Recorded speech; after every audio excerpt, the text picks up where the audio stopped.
Are you ready to see the best 4x3 handheld gaming console in the world? This is it right here. This is the Retroid Pocket Mini. It's basically the same as a Pocket 5, except it's got a 4x3 screen instead of a 16:9 screen, but it's still OLED. Show you where I got it, then we're going to talk about what this is and what makes it, really special in my opinion.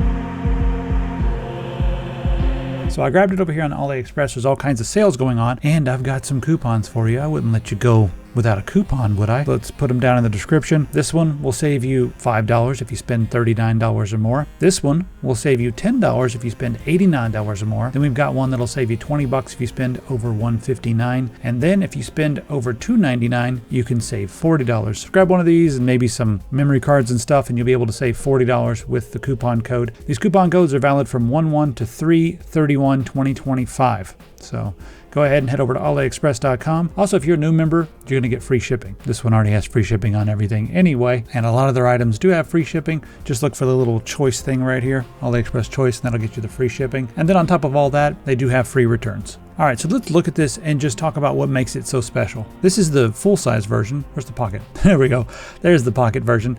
Now you can get this in several different colors. I just grabbed the black, and there's one reason I grabbed the black, and that is because I shouldn't have. That's why. I probably should have grabbed one of these other ones, but yeah. The black would be nice for this one because when I'm playing letterbox content, the letterbox is a little less noticeable. Like if you got the white one, you'll see two big black bars there on the side, but the black one, the letterbox kind of just goes into this. With 4x3, most of your content's not going to be letterboxed anyway. So we got a CPU, it's a 8-core A77, that's not the important part. We got an Adreno 650 GPU. And that's kind of special, especially in this price range, because with the Arduinos, you can actually install third-party drivers or alternative drivers for some of the emulators, and that'll give you a pretty good performance boost in stuff like Switch and PS Vita and all that. So we got 6 gigabytes of RAM, 128 gigabytes of internal memory, and then you can add a micro SD or a TF card for, expanded storage or whatever. This one comes with Android 10. I thought that was going to be weird, but I've only had slight amounts of incompatibility. Most of my emulators are running just fine on Android 10. Then we have a 3.7 AMOLED at 1280 by 960, which I really like because 960 is easier to drive than 1080p, meaning your games are going to be even faster. It's a 60 hertz refresh rate. We have some active cooling, which means it's got a little fan. 4,000 milliamp hour battery. You got analogs on the L2 and the R2, and then we have Hall effect analog sticks, which means that instead of having a bunch of mechanical things touching the are going to wear down and create drift after a while, Nintendo. These have magnets on the inside, and it just measures the motion of the magnet, and that's how it tells where your analog sticks are. So it doesn't require any mechanical things grinding together that are going to wear down. They last a lot longer, and they're very accurate. We have Wi-Fi 6, Bluetooth 5.1. They say they're working on Android 13 for this, so we'll see if that comes out pretty soon. But regardless, even with Android 10, I'm totally fine with this. Now, let's go ahead and talk about what's so special about this under the hood. I'm doing a video very soon about how to set up Android on these devices, but I've got all kinds of things already on here. They've got a Retroid Pocket launcher that it comes with, and it's adequate. It gets the job done. It's not too fancy or whatever. Go through here, it's still scanning stuff. Yes. Anyway, I haven't let it do its thing, but yeah, you can just go through this if you want to, but since we're on Android, we can do anything we want. Like I said, if you want to just use that out of the box, you can. Just when you put in your SD card the first time, it'll say like, hey, do you want to set up this thing? And you can be like, yes, and then you can throw your ROMs on there, and it'll find it. The Retroid launcher is fine, but since we're on Android, I can install all kinds of other things. We got our handheld settings right here. I click on that, and you can change all of these settings right here. For connecting it to your TV, up a method, all that stuff. You can change all this stuff, vibration. Also inside here in your handheld settings, I always forget this, you can scroll, and I forget what I'm doing. But right here we have Google services, and it's not enabled, which I love. You don't have to turn Google on, you can leave it alone. So we got boot music, all kinds of things, but this is a cool little handheld menu that lets you do all kinds of things. So instead of Google's stuff, you'll see in my upcoming how-to Android video, well, I've got a program installed called Obtainium, and then I've installed a script that I wrote myself that allows me to install all these apps through sideloading, and it checks them to make sure that they're all legit. I haven't installed everything on here, but you get the idea. So I've got all these emulators installed, and then for my front end, I'm actually running something called Dissipation. I'm using this instead of the built-in one. Let me just go back here and show you what my library looks like. There we go. I haven't input all my games yet, but as you can see, like GameCube, it'll start scraping for the box art. If you can't find some of the box art, you can go right here and change the name of the game or whatever. You can edit item and be like, Okay, look for this. Let's get rid of that. Genre, you can set things into genre so you can browse by genre, but that's all I need to do for now is just change the name, save and scrape. Daigisho is great. Now, behind the scenes, Daigisho will work with all the emulators I have installed. You just have to come down here and hit the little edit button and then tell it which emulator to use. It goes beyond the scope of this video, but you can do so much with it. It does a pretty good job of automatically finding the best emulator. And if you want to like click on something and have it start playing, well, there we go. It'll open up the emulator that it thinks is best. If you don't like it, you can always change that in the settings. This one I'm going to need to come in and mess with some stuff, but yeah. And we also have this Retroid launcher, so they've given us a couple different launchers here, but whatever. I'm not going to use any of those launchers. I like to use my own launcher. Alright, so why did I call this the best 4x3?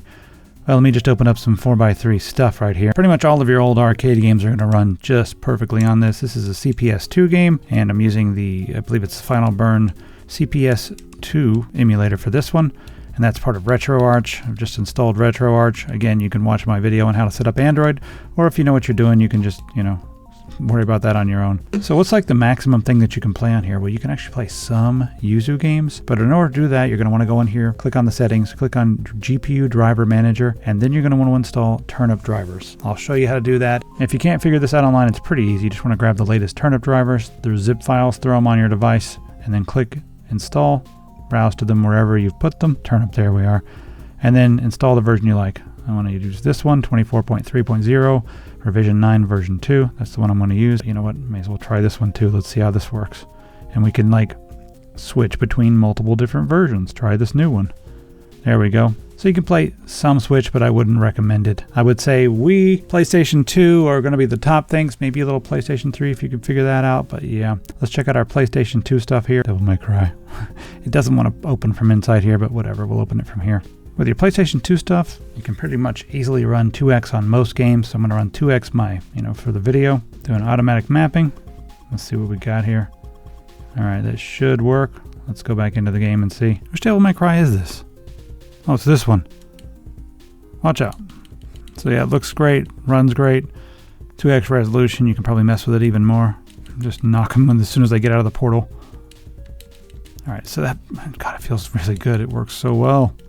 You want 3DS? We got 3DS, we got all these games. So yeah, you can do just about anything with this Saturn. If it's 4x3, you can play it. If it's 16x9, maybe you can play it. But you can also sideload all kinds of fun games that are specific to the Android. Now you can play Zenless Zone Zero on this really, really well. And all those, like microtransaction, exploitative monetization games, those will run great on here because it's Android. I don't have them installed, but I just want to let you know that they run really well on medium to low settings. Let's go over the physical unit itself, since it's right here in my hands and I can check it out. So the D-pad starting on the top left feels really good. It's clicky and I don't know, it's one of the best D-pads I've felt on anything that's not like a first-party device. And then above that, that's going to be your select button right up there. It also operates as like a left click or a long click. So while you're inside interface here, you just press that and it becomes your like long click. Then below that we have our analog sticks, and we can turn a little light on and off right here. If we go into the menu, there we go, joystick light. And if you click on the little thing below it, we can change the color and the intensity of the joystick light. I like to keep it really nice and low, and we can do a custom color right here. Super premium. It actually looks really good like that. Okay, cool. So the analog sticks, they feel great. They've got a lot of really nice travel. Don't snap to any cardinal directions, which I love. They just really work. Let's see if I've got a tester here. There they go. Just move them a little bit around in a circle, like this one's also acting as the D-pad, which is great for a lot of, games that don't have analog support, but you can turn that on and off. There's our L2 and R2. L2 is now acting as our analog. Ooh. On the bottom, we have a couple little speakers there. Then we have our back button and our home button on the left. The YB, X, and A buttons, I got no complaints. They feel great. And the start button above that. L and R on the top are poppy, and I don't know, they got a nice little bounce to them, so the rubber in there is nice and good. And then we have the analog L2 and R2. It just feels like they put a lot of thought into it because they are nice and weighty, but not so weighty that you can't depress them correctly. Then we've got our power, volume, and then that's an exhaust for your fan that's on the inside right there to keep things nice and cool. And then the back has some indentations where you can have a nice little grip on this. And it feels pretty good in my hands. I do like the units that have longer spots for your ring finger and your pinky so that they can grip onto this. So you can get a, like a third-party grip, but this one feels a lot better than some that don't have the indentations on the back. It doesn't feel like I'm just, struggling to grip this thing. I can actually hold it in my hands and it's just fine. Now on the bottom, we have a spot for your micro SD card. Then we have an audio jack there so you can plug up your headphones. And then we have USB-C, and the USB-C also will work with hubs, and it'll also work as HDMI, as you've been seeing.